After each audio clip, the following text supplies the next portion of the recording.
critical job search classes on, but we encourage you to take all the classes outside of that. Immediately following this, we will do our NKYAG roundtable, where we put everyone in breakout rooms to meet individually with one of our coaches. And then we bring the group back together to talk to me. Next week, we are going to begin something new with the Northern Kentucky Career Center, is we will be bringing an employer to that group each week, and if we'll let you know in advance who's is going to be, and if you're interested in talking with that particular employer, you will be able to be in that room. I can put you in there. So something new to look forward to. And then this afternoon at 1 o'clock, we have our orientation for people new to career transition, and that's led by project coach Sherry May. So for this meeting this morning, we ask that you stay muted. The charismatic, wonderful Kevin Williams is going to be with us. He has a great presentation coming up for you. Before I get to him, we have 2 more celebrations this week. Joe Wantock couldn't be with us here this morning, but he has landed at Performance Automotive Network in a kind of job, as Joe said, that is really good for him right now at this point in his life. For those of you who didn't know Joe, Joe recently lost his wife to ovarian cancer. But also here with us this morning, we have Lauren Kathman, who has just landed at the Northern Kentucky Health District, and we are extremely excited for her. So Lauren, can you speak up? Everybody, if you go to speaker view, you'll be able to see Lauren. Okay. Lauren, are you out there? Yes. Great. Okay. Hi there. Awesome. Congratulations. Thank you so much. I'm really excited. What you're going to be doing and about where you are, and I love that smile. Oh, thank you. Yes. So my role, I accepted a role with the Northern Kentucky Health Department. I'm going to be the Public Health Impacts Administrator, and I will initially be overseeing the HIV prevention and harm reduction programs for all of Northern Kentucky. And so I'll be overseeing the staff that's doing the boots on the ground work, that is working with the needle exchange sites and HIV testing, and other harm reduction measures that are be done throughout Northern Kentucky. So that's initially, they think the program will be growing and there'll be other programs. So that's initially what I'll be starting out to cover. And that's awesome. Yeah, so they asked me initially to start on the 17th, but I asked them if I could have an additional week and start on the 24th. And they said that was not a problem at all. And for many of you who know me, this has been a long, long time being out of work for myself. I've been out of work for, it'll be a year and a half, September 1st. So it has been a very long transition for me, a really big roller coaster, looking in multiple areas. But I've, finally knew I needed to get back into healthcare, and this was a really great opportunity. And so I'm really excited for this. Well, you worked so hard, Lauren. Really worked so hard. And Lauren was even at our Grow with Google event last July. Lauren was even interviewed by one of the news broadcasters. We had her on TV talking about how hard it is as a professional to look for a job and all of that. And she's been through multiple areas, looking in healthcare, looking in children's services. You've done all kinds of things, but the one thing I would say about you is you've done all the work, because you went from not being sure what you wanted to do to going through figuring it all out. What were some of the things that helped you? Geez, I think just being open to networking, almost anyone, anywhere, that there are times that I had connections that to me seemed, well, who's that person or that company? And I don't understand, but being open to those conversations, to just introduce yourself and find out what that person does and what they know, and realizing that it's a small world, and how many people are connected to other people, that you might talk with someone who's at a bank or an insurance company that has nothing to do with the field I've been in, but they sit on a board for a nonprofit, or they know someone, or they have a relative or a friend, or even a spouse that works for somewhere. So I think being open to these conversations, And ultimately, I think just doing all of the resources that I had through the library, I worked with Natalie. I've been working with Angie Taylor for quite some time, and we've done a lot of work together. And I took advantage of every class that the library had available. I did the webinars online when we moved to everything virtually. I was able to take advantage and do my Lean Six Sigma certification through the RIOA funds last year, and just networking and being out with people. But I became really close friends with several of you currently searching and those who have already landed, and being a resource for one another during this time to connect and bounce things off of each other and build each other up. There's so many of you that we've had text messages going back and forth of wishing each other luck for things. Like, sometimes your family and friends don't understand this, and if they haven't been in this situation. And I think being open to sharing with everyone you talk to of your vulnerability of where you're at, because not everybody understands it, but don't try to hide it or sugarcoat it, that you are in job search and that you are out of work and looking, and that people want to help you. But not giving up. When I had family and friends who didn't understand, that said, okay, you still haven't gotten a job, like, you should just be able to take something. And knowing in my heart, I needed to take something that was going to be great for me and my family to do that. So I just think to all of the coaches, everybody inside and out of the library and all the connecting agencies. I literally was hanging up with Laura Cantor to get on this call because I wanted to celebrate with her. We were sharing information, and just everybody. It's been just such great resources, and I really appreciate everyone's support throughout this time. Well, wonderful. We're really happy for you, Lauren. I couldn't be happier. So thank you. It's just amazing. You should be very proud of yourself. So lots of clapping. So if we ever get back in the building, I'm going to make you come back in so we can feed you donuts and celebrate you and all of that. So that would be good. Well, again, enjoy your time with your children and your family before you're back into the workforce and all of that for now. So enjoy it. And your office, is it in Edgewood? No, so the main, the health department, they moved their offices are all off of Ewing Boulevard and Veterans Memorial there. Okay, so you're in Florence. Okay. And so I'll be going there for orientation, but currently I will most likely be working from home remotely for quite some time. Okay, gotcha. Yeah. All right. Well, congratulations again. That was awesome. Thank you. Awesome. Couldn't be happier right now. All right. Well, enjoy it. All right. Couple quick things before we get to Kevin. We do have a couple classes coming up. We have a Power Your Job Search with Google Plus Jobs with Michelle tomorrow. That's a fast 1-hour class teaching you how to use Google tools, particularly the Google Plus Jobs site. Great for looking for remote jobs as well. On Friday, I am doing my Create a Marketing Plan class at 10 o'clock in the morning. So if you need to figure out a marketing plan for yourself to use in networking meetings, I'll give you the tools and show you how to do that. That is also not a long class. That's an hour class. And then Monday afternoon is my Target Your Resume workshop. That is a long class, sorry.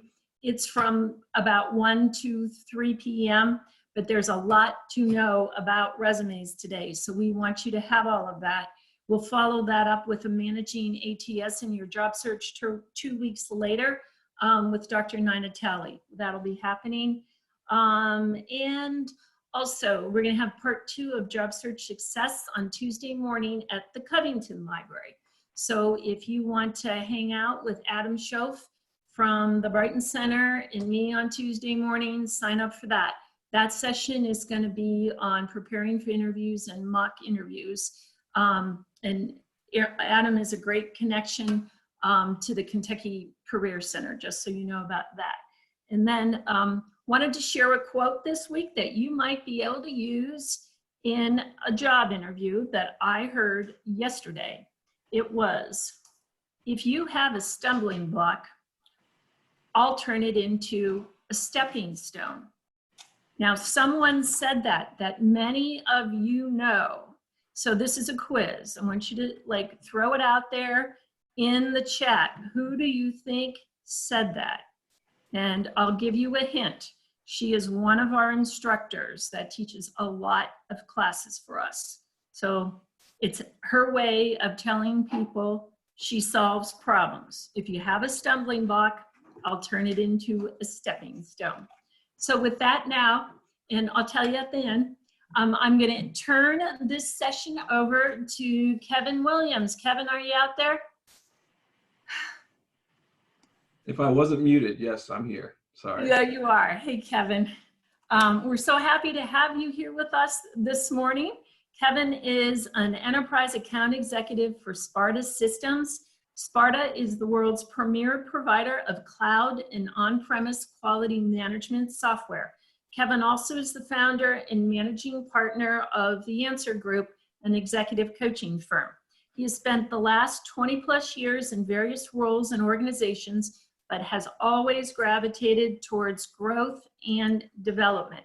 From Fortune 500 companies to global nonprofits, Kevin finds success in helping companies find creative ways to improve bottom line performance, but truly finds joy in making connections and helping people connect. So thrilled to have you here today, Kevin, and thanks again to Bob Goodwin for connecting us. So I am going to go ahead and let's see, I got to find the Answer Group in here so I can make you host. And Michaela, if you find the Answer Group before me, you can go ahead. It's actually under my name now, Kevin Williams. Oh, it is under you. Okay. Yeah.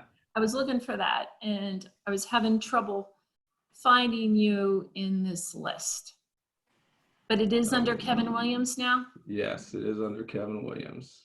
Okay, I got I figured you. it was important to have my name there, I guess. Yes. Okay, you should be good to go now. Thank you. All right, great. Thank you very much. Good morning, everyone. How's everyone doing today? Great. Doing well. Good. I saw a lot of shaking of the hands, so that's good. That's always good. These video things are always fun, right? Because you never know. Okay. Right. Can everybody see my screen? Yes. Well, right. Almost. You just have to open your, there we go. Yep. And then you just have to put it in presentation mode and we're good to go. We're good? Yes. All right. So as I said, good morning, everyone. And my name is Kevin Williams. As Natalie said, I'm honored to be here. Thank you so much. And Bob, I know you're on, so thank you as well for the introduction. So what I'm going to talk today about is interviewing. And really, I'm going to give you kind of my interview process. So I was in the process of looking for work, as all of us have been at some point. For me, it was a little bit different because I really realized at a point at the stage that I was at that I needed to make a change. And for me, it was I needed to make a change into a different industry. I had kind of felt like I was kind of just in a rut and knew that there wasn't a lot of opportunity where I was at and where I had been. I'm an expert generalist, and so I've had a lot of experience and a lot of backgrounds. But I had a recruiter once tell me that, yeah, that sounds great, but on paper that sucks. She's like, I don't know where to slot you.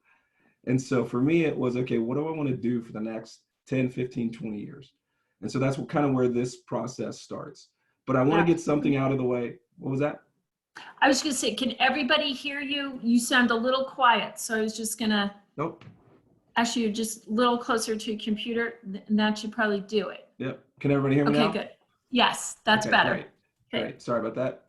So I want to get something out of the way first, because I always get this, and I just want to make sure we're clear. I'm not the guy on the bottom. I am the guy on the top. Okay. So the guy on the bottom, the rock, that's not me. They call me the pebble. So I just had to get that out of the way because I know a lot of people, they always ask that. Yes, you do look like them, Kevin. All right, so I want to jump in. And one of the things that I realized in my process as I was trying to figure out my transition and what was next for me was the first thing I had to find out was, who was I? And, the Greek axiom, know thyself. And one of my favorite quotes is from Alistair McIntyre. And he says, we are never more and sometimes less than the co-authors of our own narratives. And then what am I to do? And if I can answer the prior question of what story or stories do I find myself a part? And for me, it was really an opportunity when I decided to do this search was to figure out who am I? What am I good at? What do I like doing? And so I went on a quest to kind of understand myself better. And really the purpose of that was because the more I understand myself, the more I can explain what I'm good at, my strengths, my weaknesses to those that I'm interviewing with.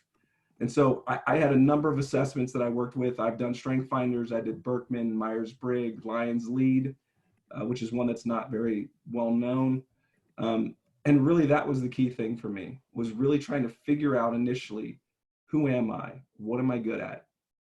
And I would encourage all of us that that's where we have to start, is to really know thyself. I think I thought I knew myself, but in reality, it takes a lot of time. And what that led me to was, you may know this guy on the right. His name is Donald Burns. He reached out to me on LinkedIn. But what I realized is Donald gave me a gut check. He ticked me off, made me really angry, but he gave me a gut check. So Donald, says he does resumes and will help people with that. So he sent me a message and said, send me your resume. So I sent him my resume. And you can see here was his responses when I sent him my resume. He said, Kevin, this is a week C resume. I thought this thing was awesome. I had worked on it for months. I had changed the wording. I thought it was great. He said, it's not credible to outsiders and it looks like a homework assignment from a high school. I was angry. I was like, I cannot believe you just said that to me. And so he gave me all this stuff. He said, he gave me all this advice on here. And initially when I looked at it, I closed the computer. I said, I'm done. I'm not going to listen to this guy. But then I went back and I thought to myself, okay, if I really want to get better, I have to be willing to look at myself and maybe I need to change some things. And even though I didn't like what Donald had to say, I realized very quickly that I needed a gut check.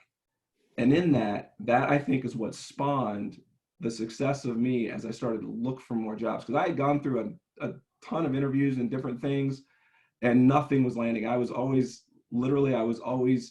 kind of in the running, but never there. And I was getting kind of sick and tired of this. Hey, we really think you're great, but you're not a good fit for this job.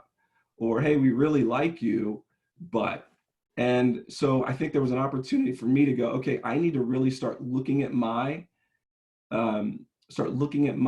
interview process like I would a job. And so I'm going to ask a question just from a raise of hand. How many of you are in sales? Anybody, you can use the little reaction buttons up on the bottom on your screen to raise your hand. Okay. Now, what I would say is that, and I heard this from a friend who you guys know, Bob Goodwin, we are all in sales. And what I realized is that what am I selling? I'm selling myself. And my interview process is my sales process. My job search is my sales process. And that's when I realized that I needed to really look at who I was and what I was going to do. And so that prompted me to kind of change how I interviewed. And it prompted me to really start taking it seriously. And so again, it started with knowing who I was better. So I found out what my strengths were, what my weaknesses were, what I was really good at. And I'm going to talk a little bit about this in another slide. So I'll pause there and move on to kind of into this interview roadmap. Is something that I kind of put together. It's not, all of this stuff is stuff that I've gathered from great, smart people who are a lot smarter than me, but it really worked for me as I went through this process to end up at Sparta Systems. So really, when I looked at my process, I realized that the big issue I'd had originally when I was looking for roles is the preparation. So I had really a key lack of preparation. And then there's this thing called probing, which I'll talk about, that I wasn't doing. I was presenting, which means I was in the interview, I was talking and all that. And then the post-interview review, and then perseverance is the key. Because what I realized too is something that really I struggled with was grit, was really diving in and saying, okay, I'm going to do this. And no matter how many no's I get, it's just going to lead me to the next yes. And something Bob Goodwin always said to me was, I only need one yes. He's like, you just need one. And so, so I realized like, that's all I have to do is just keep pushing. So the first king is preparation. I love this cartoon, right? I think my spell checker is broken. It keeps changing luck to preparation. I think in a lot of ways, I felt like, well, Kevin, people think you can speak. You've spoke to a ton of different people. You've had a good career, all this stuff. And I realized that I wasn't going to get a job by just walking in a room and being lucky. I wasn't going to find a company by being lucky. So I had to prep. And so what I realized as I went through this process was my confidence came from my preparation. And the key part of that, I said earlier, is I had to know who I was and what I was really good at. One of the things that happened as I was meeting with people, which I'll talk about in a minute, relying on my network, is they all asked me the same question. Well, tell me about you. And I'd go into this long diatribe about me. And what all of them kind of came to was, okay, that doesn't help me understand, what do you want to do? What are you really good at? And that's where I really found, when I understood that and I nailed down what is Kevin really good at, that's when this whole thing flipped on its head and it really started to get momentum. So a couple of things I did was I understood, I had some key weaknesses that I needed to mitigate. And my encouragement is as you're prepping, understand your weaknesses better than anybody else. I think one of the reasons for this is that the strongest and fewest reasons that someone has to pick apart your weakness, right, the better. So for me, I understand my weakness better than the interviewer. And I'm ready to either explain it away or help them understand why it won't matter by highlighting my better strengths. For example, when I'm interviewing with Sparta, one of the big weaknesses was, Kevin, you've got no enterprise sales experience and you've got no software experience. How do you expect to do well in this job?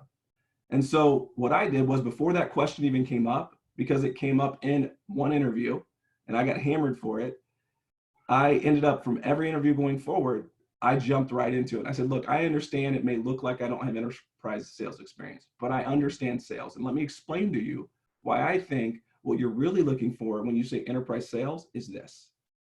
And then I talked about software, and I helped them understand how I had the understanding capacity of what software can do, and software is a product, and how I understood how to sell products.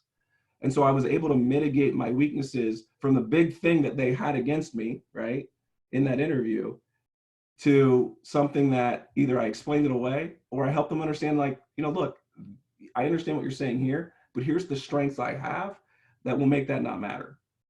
The other thing is that prep for the questions you'll get and the ones you won't. That was one of the big ones, is kind of being ready to kind of be able to answer questions and be on your feet. So, one of the things that, I realized very quickly was that, there were a lot of questions that I got asked in some interviews that I wasn't ready for. And so I realized that I would never be not ready for a question. And, so I went through and did a ton of research. I went through, and tried to think through, in this industry, what questions would they ask, could they ask? I even went as far as finding people who were in that industry and asking, hey, what things should I know or do I not know about this industry? And that went to relying on my network of people to help me craft my message. So this is the big one, I would say, and this was just mentioned, but this is a key one. When I'm relying on a network, here's what I realized is, if I go in and just say, hey, can you help me? No, everybody wants to help you, but they don't know how. So what I realized is I had to do a couple of key things. One is I had to ask for help and listen to those that I asked. There was a lot of hard things that people told me when I asked them. I remember meeting with somebody and, I was talking about an industry I wanted to go into, and they were honest and they said, I'll be honest with you, that does not make sense. You just don't seem like you fit there. And I was devastated because I really wanted to be in that industry. And they were like, yeah, that's just not a good fit for you. And so I followed up and asked somebody else in my network, and they said, yeah, honestly, that's just not a good fit for you. And the thing I kept asking was, even though I think I might be good at something, I said, hey guys, help me understand what you think, I'd be really good at. And the people who knew me said, sales. Kevin, you got to do sales. And I've been running from sales. At least I thought I had been running from sales. The other thing is that my network kept saying, Kevin, you've been doing sales in every job you've ever had. You just don't call it that. And so I really had to understand so that, I knew where I could tell the interviewer where they could slot me, right? Because the big problem they kept coming up with is we don't know where you fit. You're not an engineer, you're not this or that. For some of you, that may be easier because you know what, I'm an engineer and this is what I do. Ask for names of anyone else you can meet. That's a big one that I think sometimes we miss. I don't care who I'm meeting with. I'm getting at least 3 to 5 names of somebody else that I can meet with that might be able to help me. Now, they might not follow through with it, but I'm going to ask the question. The other thing is I always come prepared with an ask for the person outside of names. So if it's resume help, if it's help with messaging, if it's help with connections, if it's help with job intros, I realized that I wasn't accessing my network enough and relying on them to help me through a process. So as I move forward, the other thing that I did on the next part is that this probing piece. So the preparation is key. The preparation is what you do when nobody's looking, right? It's the stuff where you're behind the scenes and you're searching and you're researching. And I'll get into that a little bit more as we go on, kind of what that preparation looked like for me. But I want to talk a little bit about the probing piece before and during the interview. And so I use probing for a reason. I love this cartoon. It says, "I see you brought a stick. I'm impressed. You've done your homework." And, really for me, that's what I felt like. That's what I felt like I had been missing in my interviewing, was the prep and then the probing. And so an example of that would be this: is that I always sought information about the company and the interviewers. I didn't do this early on, but I did this. I started doing this during this process when I ended up at Sparta. Is I started understanding the companies and the interviewers, because what I found was interesting is that I knew what companies, I made a list of 50 companies in an industry once I kind of nailed down what industry I was going to be in. And that was a key thing too, is my network helped me narrow down what industry I wanted to focus on, because I was all over the place. And someone very smart looked at me and said, "Kevin, pick which one you want to land in." And so I picked software, and not just software. I picked quality software. And I'm telling you, I went through a lot of them. I was going to do nonprofit software, but I could do this. The person said, "I don't care what you can do. What are you going to do?" And so once I knew what I was going to do, I made a list of the top 50 companies, and then I researched all of them. It was exhausting. I looked at LinkedIn profile of people in the company. When I got interviews, I made sure to look at the LinkedIn profile of the interviewers. I tried to understand what was their background, where did they go to college.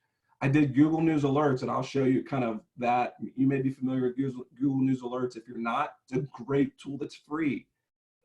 What conferences do they go to? You'd be amazed at how much information online you can find about an individual. You can find out what conferences they attend, because if you can find out what conferences they attend, if you can find out what articles they read, that kind of information, it helps you understand a little bit better about what's important to them. The other thing I did was look for trade periodicals. What do they read? What are they cited in? What articles have they written? I had one interviewer where he had done an entire article on cybersecurity. It had nothing to do with the job I was looking for, but I made sure to reference that article in the interview. It allowed an instant connection. I said, "Hey, by the way, I read your article on cybersecurity, and it was fascinating. I was really intrigued by this." I'll be honest with you, he wasn't freaked out or weirded out. He was engaged immediately and spent most of the time talking. And by the end, I think he even forgot that we were in an interview. And so, he's like, "Oh, I forgot to ask you a bunch of questions, but you know what? This was great. I really, really feel like you're going to be a good fit." The other thing with probing is the only job is to get information. I'm a big believer in seek first to understand before you're understood. So before the interview and during the interview, one of the things I'm always looking for is information. I have a list of questions that I go through as I'm going through an interview with someone. And so I look at it as, for me, it's less of them interviewing me as I'm interviewing them also. So I make sure to come up with company questions, right? So I always have questions that I'm going to ask that are company related. I make sure that I have role questions that I'm going to ask. I make sure I ask about the individual themselves. What is their style of leadership? What do they enjoy about the company? I want to understand the interviewer and ask questions about them, because you'll find a lot of times, which goes into my next slide after this, you'll find a lot of times the more questions you ask, the more information you get, the more it prepares you and helps you in that interview and in the next one. So the next thing I'll say is the priorities, and this is a key one, is value proposition. Is once you've done the research, and you're getting information, the key here is this, is what is your value prop? Your personal value proposition, and then in the role. That was the key piece for me that I had not done a really good job of prior to this, what I've been interviewing, is understanding what my true value proposition was. What does Kevin bring to the table? And so that was the thing that, as I had to kind of, probe before this myself, but here's where it happens during the interview. Is during the interview, I spent a lot of time interviewing with different people. And one of the things I always wanted to understand is, what do they believe is the value proposition for an individual in this role and for the role itself? So what's the most important things about it? Because what I found is that when I can understand that information, it led me to this, being a parrot. Is in the interview, one of the things that I learned very quickly is that the better parrot that I could be the parrot, the better the interview went. And so what I mean by that is this: I always took notes, and I asked permission to do this. I have extensive notes. If you looked in my OneNote, because I used Microsoft OneNote, you could use Evernote, whatever. But I always have my computer with me or a pad of paper, and I took extensive notes. And I always asked permission to do that. No one ever said no. I never had one interviewer say, you cannot take notes. I didn't work for the DoD, so maybe they'd say no, but they didn't say no. The other thing I always did was I always asked questions during the interview. I didn't wait till the end to ask questions. As I talked about a minute ago, is I was always probing and asking questions. I had a list of questions that I just would methodically go through, and I did it naturally. And I tried to make it a dialogue more than an interview. Is I wanted to understand not only the company, the role, all of that. I think a lot of times we get so stuck up on, so tell me about the role. What's the quota you want that person to meet? And, we miss some of the questions where, hey, help me understand the culture. What do you like about the culture here? What do you, for someone in this role, what does success really look like? One of the questions that I found interesting, if you ask, is, I asked them, what are some of your pet peeves? What are some of the pet peeves in the role, especially if you're interviewing someone who is overseeing that role. I always ask, hey, tell me about the great, for sales, it was the reps. Tell me about the great reps, the people who really excel in this role. What is it about them? So I always try to ask those kind of questions, because then it gave me a lot of fodder to throw back and say, oh, if that's what's really great about this role, well, here's why I'm really good at that, right? It was a really good opportunity to, as I asked questions, to get information. And then I listened carefully. I listened for acronyms. I listened for reused words. What is important to this interviewer? So I'll tell you a little story about this. I interviewed with a number of companies before I landed at Sparta. And it wasn't like I started doing this and it was great and it worked out well. It was what I learned is I interviewed at a company called Assurex, which is a competitor of Sparta's. And I interviewed with the VP of sales. I at least made it to that point. And we had 3 interviews. I'm not kidding you, 3 interviews. And then he went dark and never responded to me. I was angry. But what I did was I went back and I looked at my notes from every one of those interviews. And I looked for acronyms. I looked for the reused words, things that I kept hearing him repeat.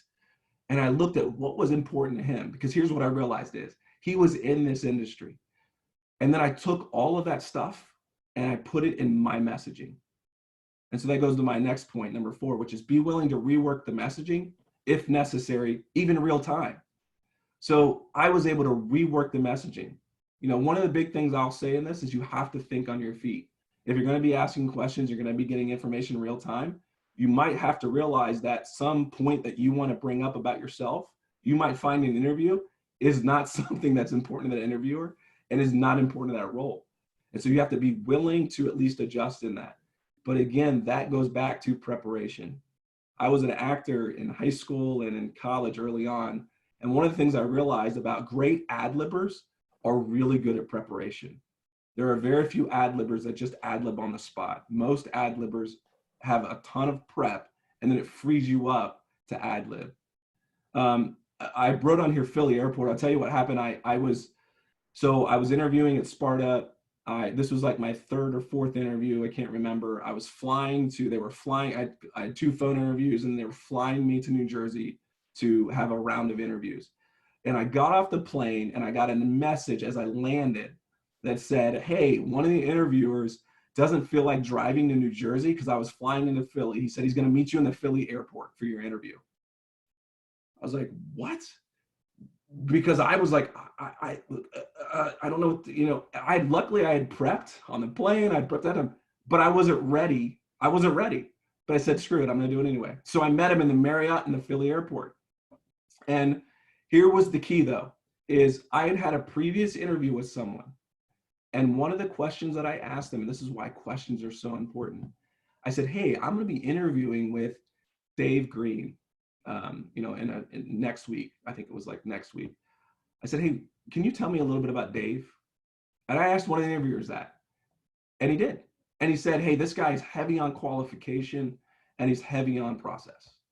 So you know what I talked about in my interview with Dave Green? Qualification. And I brought it up. I jumped right into it. And I'm telling you what, I didn't talk for the rest of the interview.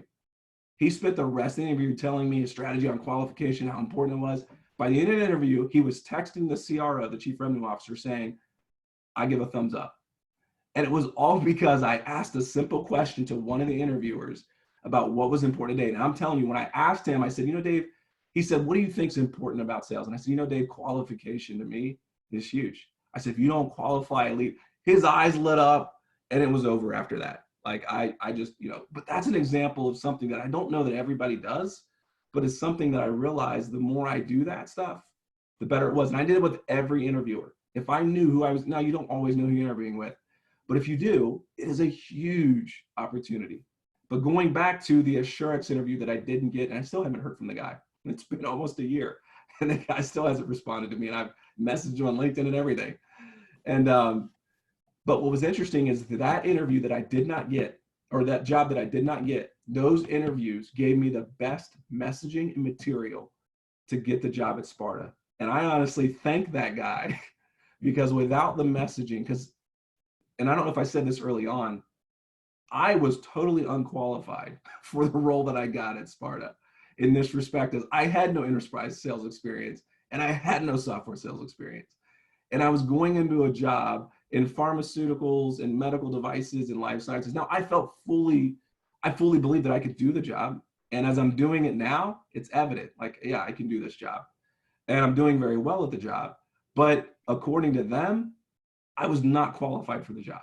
So I had to make myself qualified. And that meant I had to understand the language of the industry. So the next thing is number 5 is deal with weaknesses quickly. Don't wait for them to say that you're a fit. Show them. That was something that I learned, early on, was I was waiting for them to see that I was a good fit for their company. And what I realized is that no, I needed to get my weaknesses out of the way because it was hurting me, because I was waiting for it, right? We're waiting for them to bring up, like, please don't bring that up. Please don't bring it up. And I realized that if I got it out of the way quickly, if I just tore the Band-Aid right away, it was off the table. And what I found with a lot of interviewers is once I got my weaknesses out of the way, it's almost like the balloon was deflated. They really didn't have anything else to kind of throw at me because I mitigated the thing that they were going to be like, I don't know. And then it just became a conversation. And once I started asking questions and started diving in, it was almost like, that was out of the way. It freed me up and it almost freed the interviewer up. The other thing I would say is make the connection. I just said it, make the connection for them. Don't wait for them. Trust your preparation. This is a big one. And I'm going to keep bringing up preparation. And I know it's probably annoying, but I'm telling you, this is key. And it's something that's not natural to me. So I'm not a natural preparer guy. I've done it my whole life, but it's not natural to me. It takes a lot of work. I'm the 11th hour guy, right? I'm really good in the 11th hour. But here's what I found in my preparation, that my convictions brought clarity. In my preparation, I was like, okay, I know this, I know this, I know this, and it allowed for clarity during the interview. that clarity brought confidence, and that confidence was contagious. I had a number of interviews before this round of interviews with Sparta, and even before I entered this industry, where I remember interviewing for a job at some role in a nonprofit, and I'll never forget when I left. I thought it was great, and I talked to one of the recruiters who'd reached out to me, and she said, "You know what?" She goes, "I'm just going to be honest with you." She goes, "You did not exude any confidence at all." She goes, "And for a role like that, that's what they need." And I was devastated, but I knew why. I hadn't prepped well, at least not what I started to do after that. And so that's the thing too, is you may think you're going in confidently, but a lot of times we're not. It might not be exuding because we don't have that prep beforehand. So the next thing I'll say is that, the interview is one piece, but for me, the interview was never the end. There was always the post-interview review for me. Every interview I've ever had, not ever had, but every interview during this process, this is what I did. I studied my notes. Now, obviously you can't do this without taking notes, but my meta process was this, is as I looked at my notes and I thought about the interview, and I tried to do this as quickly or as soon after the interview, I went through this, what went well, and I'd write that down. What didn't go well, I'd write that down. What can I do better? There's always something we can do better, What did I learn? And what do I need to learn? And a lot of that came from my notes. There were certain words that were thrown out or certain things that were said that I realized, like, crap, I didn't know that, and I need to know that. And it might not, and you might not get this job, but the next interview, these notes will be critical for you. And that's what I found, is that these notes were always most important for the next interview. And it could be the next company or the next job. And then what I did was I applied my learnings and my notes to my prep and my probing. So I went back and I reworked my messaging and I reworked my questioning. And I did all of that. And then when I was in the interview again, when I was probing, right, I worked all that stuff back in. And I was constantly in this process of reworking and reworking and reworking. And then the last piece is perseverance. And, I love this guy, feeding the dogs here, doing something despite delay or difficulty in achieving success. That's perseverance.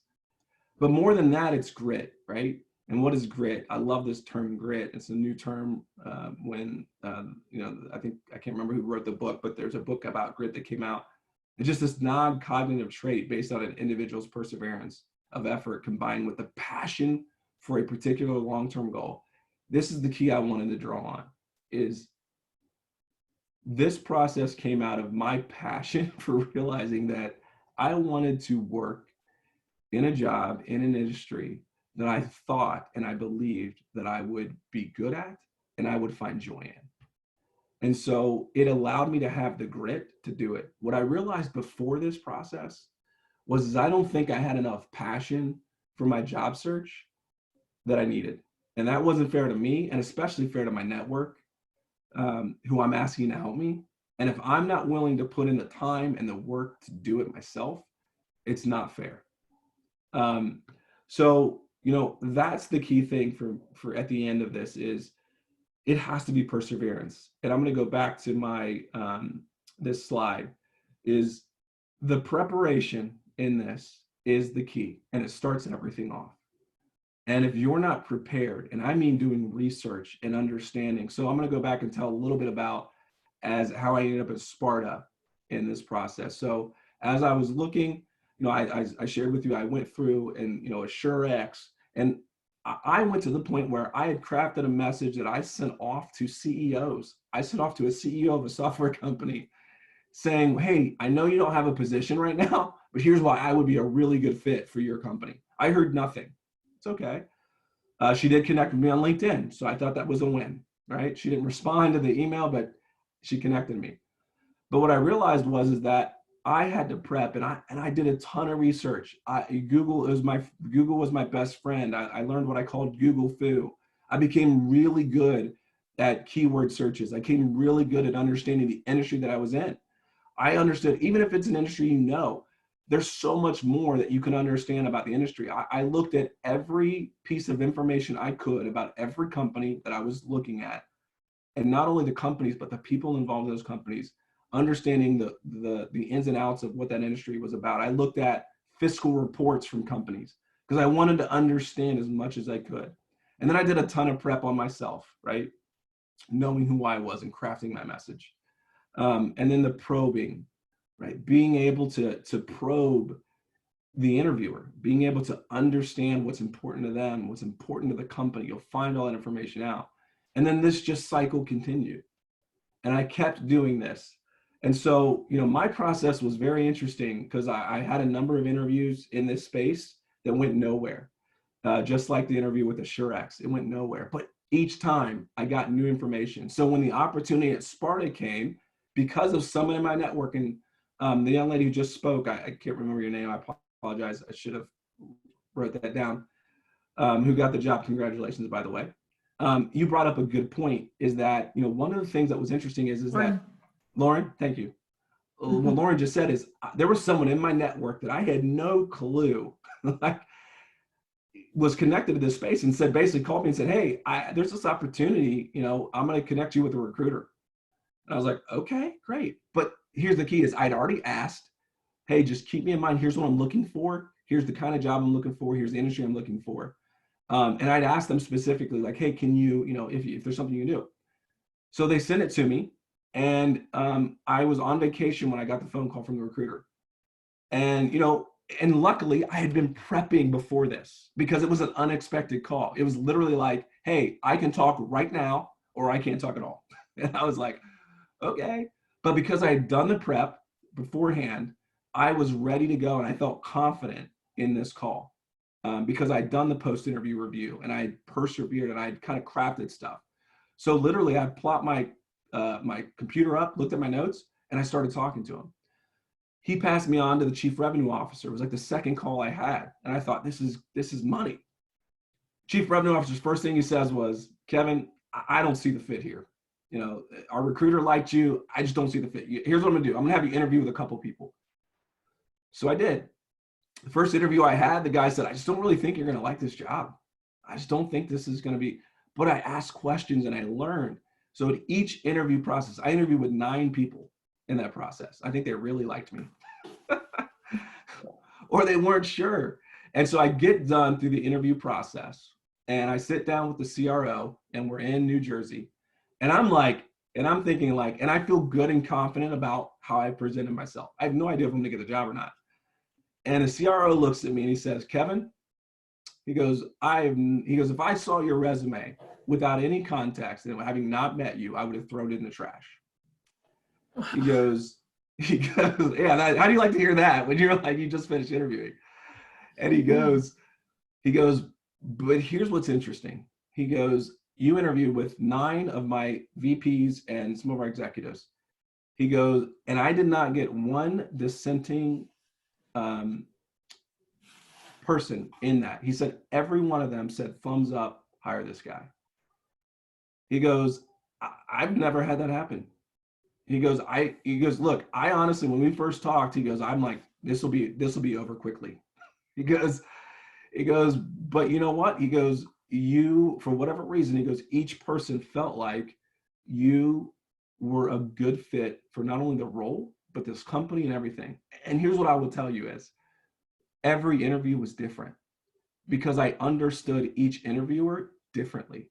And I personally believe that part of the reason why I got thumbs up from all 9 people is because in some ways I crafted my message for each of those individual interviewers. And some of that was I had a core message, but then as I went through this process of probing and in the presenting and asking questions and even in my research, I was able to craft the message. I spoke to one of the interviewers who on LinkedIn, I noticed that he liked a certain organization. So I kind of searched on that organization. And what was interesting is that he had a passion for, like kayaking. I think it was kayaking or something. And so in the interview, I was talking about kayaking. And, I used it though to engage because it was at a point when I felt like the interview was kind of going a different way. And I just I brought it up. And he started talking about kayaking. And then we got back to the interview. And by the end of it, he was like, this is great. I think you're going to be a good fit for this company. And it's not disingenuous. I truly am learning and curious to understand what is going on. So Natalie, I don't know how much time you wanted me to take, but I'm going to pause there and see what you've got to say. I think this is absolutely amazing, Kevin, to hear I teach an interviewing skills workshop, and you covered a lot of what I talked about. But if you go to the one slide where you had the different steps, the colored bars, no, keep going. Keep going. That one. Yep. I thought what you talked about in here goes into in depth what people need to do. And just when we talk about being prepared for an interview and how you did your research and how you made it a dialogue and taking the time, we always counsel people, look people up on LinkedIn, but don't act like you're stalking them. But the way you kind of figured out priorities for them and how, when you were interviewing, kind of being able to ask about other people that you're going to meet with from their colleagues, brilliant thing to do. I thought that was amazing. Then listening to what's important to the interviewer and taking notes and noting acronyms and all those kinds of things was really cool. And especially what you said about dealing with the weaknesses and mitigating risks of people hiring you up front. We talk a lot about that when we talk about fighting ageism in your job search and kind of being upfront about where you are and what you want to do and getting the elephant out of the room. But it really, dealing with weaknesses can apply to anybody. So it could be applied to someone that maybe, like you said, you didn't have experience in their particular business, but you didn't have any problem. You knew you could handle it, but you had to get that across that you could handle it. I thought that was amazing. And then the ability to make the connections was really good. So I thought it was fascinating, but it just shows how much work it can take to prepare for an interview, and how as you're going through the job search process, maybe you shouldn't start out applying and interviewing for the jobs you really want first. Maybe you should be doing some mock interviews or some practice ones, or get yourself ready, because obviously you learned as you went through the process. And like you said, the information you gathered from the one place and the messages you took away totally helped you with preparing for the next one, so that your messaging was right on target. I thought that was brilliant, and it was really excellent. So I hope you're okay with this. Everybody's asking if we can share your slides next to the recording. Of course. Okay. I thought that was great. Yeah. I know we have a bunch of people out there that have questions. Are you okay with taking a few questions? Oh, of course. Yeah. Okay. Let me, so let's see. I'll stop my This share. is from Michael Hoffman. Okay. If you identify an area that you would like to work in, but aren't exactly qualified for a position, how do you make your skills fit their needs? Yeah, that's a great question, and that's exactly what I had to do. So, for example, so my background is I had a job at Fifth Third Bank. I had worked for a nonprofit, a Christian nonprofit organization. I'd done mortgages. I'd done a lot of different things, and none of them were enterprise sales, and none of them were software. So here's what I had to do. And this is where, I learned a lot, meeting with my network, and Bob Goodwin really helped me with this one, which was I had to show them how each of those jobs, right, was a sales job, even if it wasn't in a lot of ways. But everyone, I had to show them how, when I was at Fifth Third Bank, right, part of my role was to sell. And here's what I did in selling at Fifth Third Bank. In my nonprofit, fundraising. Well, let me help you understand how fundraising is really just sales. And let me help you understand why that kind of sales is actually really difficult, and the things that you craft there, you can translate. So that's what I would say is what I ended up doing is I found whatever that common thread was from each of the roles that I had. Now, would that have worked being a chemist? Probably not. But I don't know. But I know that at least what I was looking to do in terms of enterprise software sales. And then what I was able to also do was show how I had been engaged with technology at each kind of place and how I'd done that. Now, some of this is I had to really work hard to craft that message. So, but I don't know if that answers the question or if that helps, but that's kind of what I looked at was I had to find out what was the common theme in each of those roles and how can I pull that out and help them see, because what I realized very quickly was my resume sucked in terms of communicating what I was and what I was good at, to be honest, even though I'd worked on it hard and people had looked at it. So I had to kind of make those connections on the dots for them. Very wise, very wise. Okay. Aaron asks, Kevin, can you give an example of how you mitigated your weaknesses during an interview? Yeah, no, that's great. So that was the big one. So the big thing that was going to come out, and I talked about it a little bit earlier, is that I have no enterprise sales experience and not a ton of sales experience. So one of the things that they said was, Kevin, we look for guys who have, or men and women who have, they've met this much quota and they've gone to club and they've done this. And so that was what I kept hearing. And so I finally said, here's my messaging. And so the way I mitigated it was very simple. I said, look, here's what sales is. When you say enterprise sales, here's what you're looking for. And I told them what I thought they were looking for in a salesperson. And I said, so before they even got to the enterprise sales, whatever, I said, here's what sales is. Here's what I know you're looking for. And a lot of that came from other interviews. And it was basically this, you're looking for good sales hygiene. Here's what that looks like.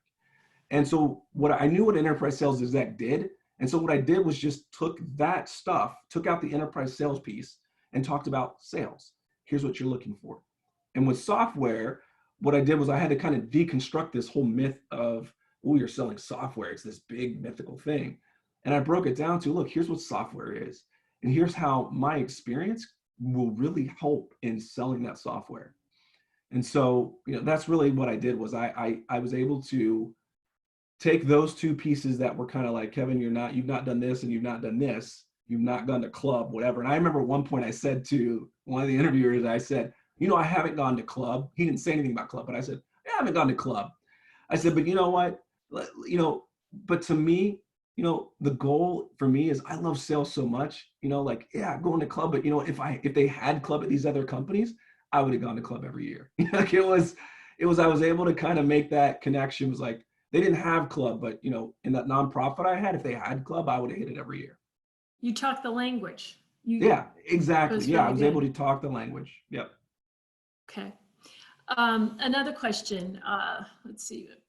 Just coming in here fast. This is from Vitana Lee, who's in Columbus. Hey, Kevin, could you share how you went about the process to discover who you might be interviewed by if, like, an HR person or a recruiter didn't respond to you on LinkedIn if you asked? Yeah, so what I did was yep. So for me, it was, so I know from experience, people in HR always interview you, but also like people who usually are in the role interview you.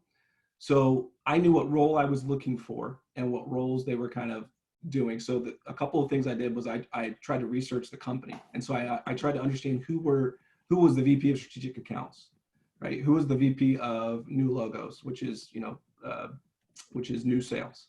Who was the VP of this? And so I started looking through the company and started understanding who those people were. And I started researching them because I assumed that most likely they would be someone interviewing me. I tried to find out who the recruiters were for the company. One of them, I found out one of the recruiters was a woman named Tina Moon, just through doing a LinkedIn search. I kind of searched Sparta and then I did some Google stuff and I found out that she was a recruiter, a recent recruiter. So I started to understand who she was. And then the other thing is when I was interviewing, I knew there was, if I knew I was going to have other interviews, because a lot of times they would say, hey, we're going to have you do like 3 interviews. And so I just asked the question, hey, any idea who I might be interviewing with, going forward? And they'd say, it could be this. And I said, well, tell me a little bit about those people. So, look, it takes a lot of work. It's not always like a guaranteed thing. There's a couple times where I didn't get to find information about someone. So that's when though, this slide that's up right now really came into play, is because then I had to really dive in and ask a ton of questions to that person as I'm interviewing to find out what was important to them.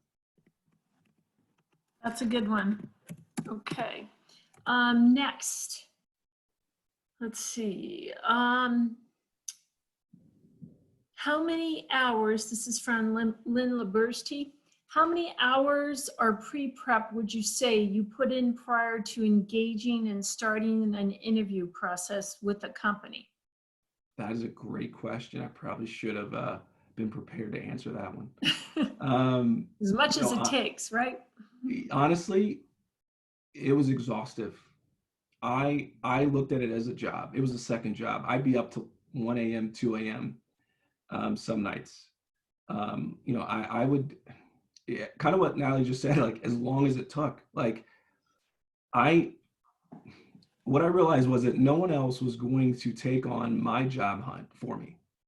No one else was going to, and so what I realized is that I was going to, and you always hear this, right? Work harder than the next person. Well, I said, I'm going to do that with my interview process. I'm going to outwork every other interviewee in this process. I don't care how talented they are, how qualified they are. I will put in the prep. So I would just say hours. Like, I probably spent on a given day, I would probably spend 1 to 3 hours, just kind of doing this. And if an interview was coming up, I would ramp that up. So, I'm a constant and just constantly working at it. I really don't know how to answer that aside from, how bad do you really want it? And that's what I kind of said to myself was, Kevin, how bad do you really want this? And so it became a hobby almost. Yeah, it's a game. Yeah. And it's all about how much you want to do it. And that's what I find some people don't understand, as they think that going into an interview is about them, that the company's going to cares about helping them self-actualize or helping them find a job that's a good fit for them. And they don't understand that it's all about the company or the hospital or the nonprofit or the organization, about their needs. And the way you prepare for your interview shows that you understand that in spades, that it's all about them. And you're taking the time to really research the company, learn their pain points, figure out their business, know where they're headed or not headed, know who their competition is, figuring out what's going on, and then doing that second tier of breaking down the people. And people get tired of me saying this, but how you do your job search is an indicator of how you will do a job. And you're like a classic case of how you prepare for interviews demonstrates how you would do the job. And that's why those 9 different people all gave you the thumbs up, because you had taken the time to do all that. It's just like, there's a great book out there called How to Wash a Chicken. And it's basically talks about how to give a great presentation.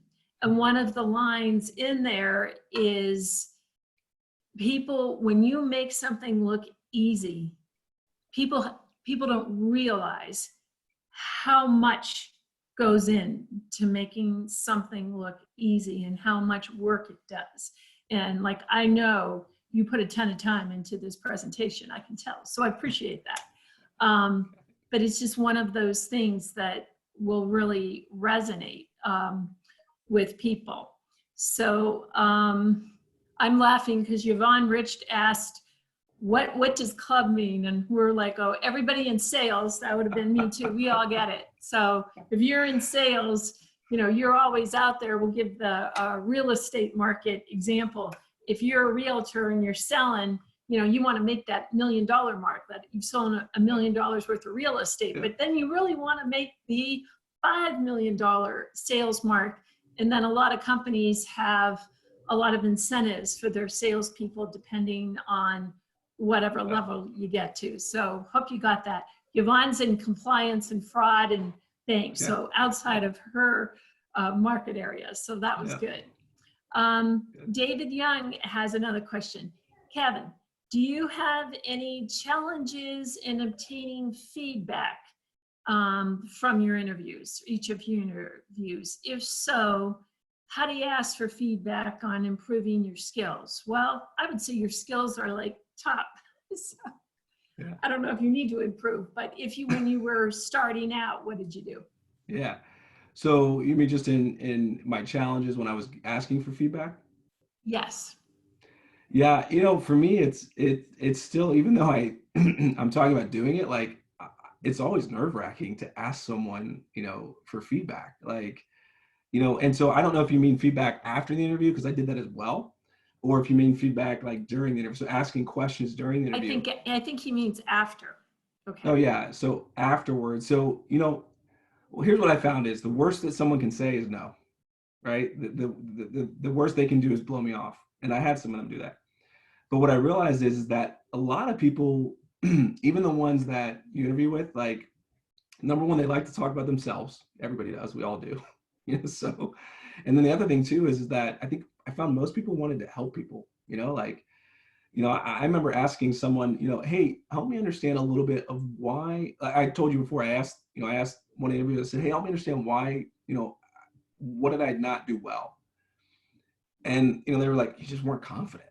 Like you didn't have this confidence. That was not during this process, but a different, like, I don't know. I don't know. Cause I think the biggest challenge is just not doing it. I think the biggest challenge is your own mind telling you what they're going to say, or, oh, if you do this, it's going to burn a bridge. Or to me, the only challenge I ever had was, you know, just me telling myself not to do it.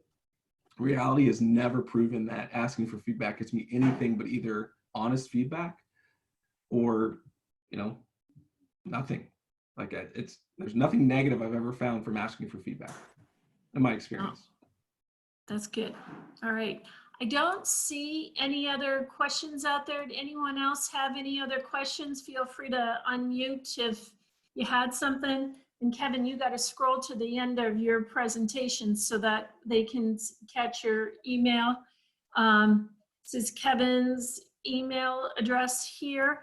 Kevin, is it okay if people connect with you on LinkedIn? I know you're a super busy guy, so. Yeah, I mean, people can LinkedIn with me. I think just make sure. Just I want to let everybody know is like I might not get back right away. You know, so just give me a few weeks. I've got we're kind of ending our fiscal year is ending right now, and so you know, we're kind of ramped up right now. So Gotcha. yeah, but No yeah, problem. definitely, please, you know. Well, you had amazing advice to share with everyone. As Bob Goodwin said, you took interviewing to a whole nother level. And we talk a lot about interviewing in this group because it's so critical. And if Lauren was still on, she'd tell you that she had to really work on improving her interview process over time and knowing what to do. And she took in a portfolio. She did all sorts of, oh, she is still here. Lauren she did a fabulous, what I want to call a core skills document about herself, and had a resume and everything together and put it together in our stream center. So she took it in with her, but she didn't start out doing that. So it's just like everything you do gets there. So I think it was wonderful. It was really great to have you here with us today. So I appreciate you being here. And if you have to run, that's okay. I've just had a few comments here at the end, but if you can read the chat, Kevin, everyone's telling you how much they appreciated, particularly understanding the interview cycle and all those kinds of things. So well, thanks you all again. are very kind, and thank you for having me. It's truly an honor. So. Okay, great. And Bob Goodwin, if you're out there, thanks for bringing us Kevin. We appreciate that. And thank you, Bob. I owe Bob a lot. So He's helped thank a you lot. guys. Okay, thanks, Kevin. Okay, just wanted to remind everybody that there are a lot of jobs out there. Despite what you hear on the news, despite what you read in the papers, they're out there.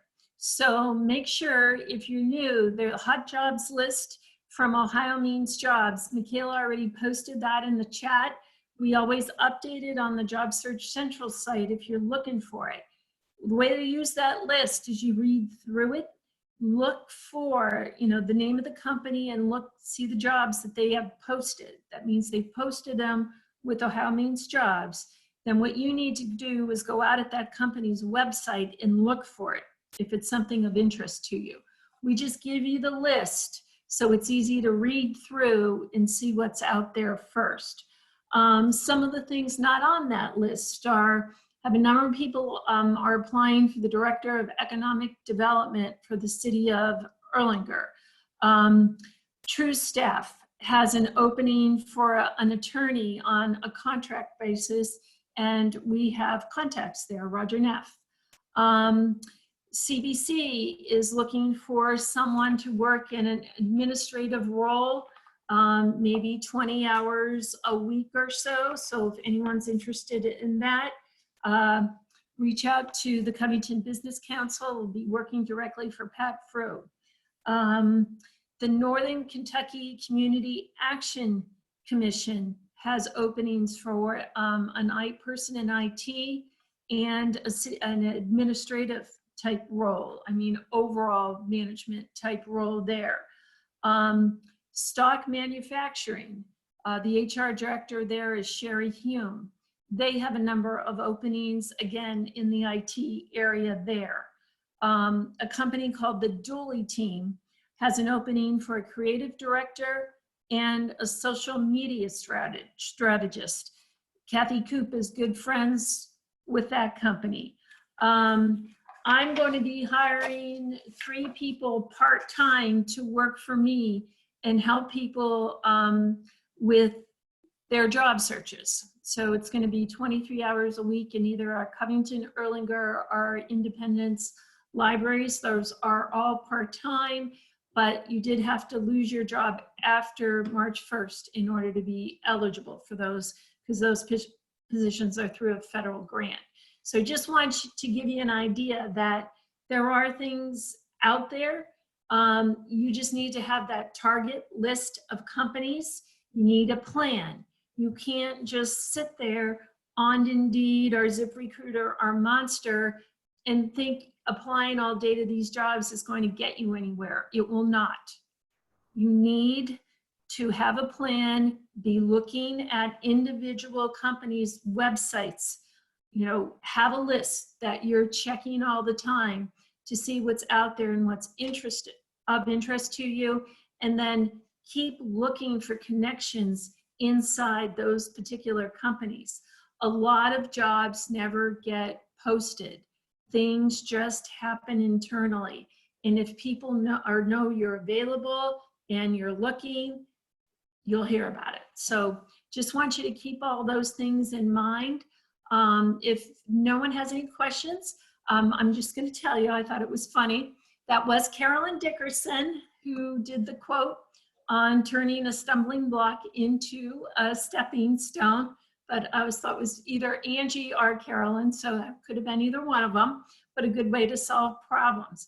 But actually, Dr. Angie Taylor is going to be our guest speaker next week. Wonderful lady, teaches our transferable skills class and our core skills class. Angie is an amazing career coach, has years and years and years of experience, and she also coaches Natalie. So just as an FYI. So next week, she is going to be giving a talk on how to facilitate effective meetings. All of you are meeting with people all the time, but do you have a plan? Do you have an agenda? How are you setting that up? You're also all going to land, and you're going to go back to work, and you're going to have jobs, and you're going to be running meetings with people that you work with. How do you make that effective and not waste your time? How do you do it on Zoom? How do you do it on Microsoft Teams? Angie's going to be talking about that. We think that's important. And this class, we're actually going to start doing a series, not right away, but sometime in the fall. And we're going to call it a Return to Work series, where we're going to do a number of classes in helping you prep and get ready to go back to work. So this will be the first of those. And then Angie is also going to join us for the NKYG roundtable after that. So that'll be coming up. I thank everybody for being here this week. Lauren, huge shout out, huge hugs from afar to you. So excited for you. So thanks very much, everybody. Thanks for being here. We'll see you in the roundtable in a few minutes. Thanks.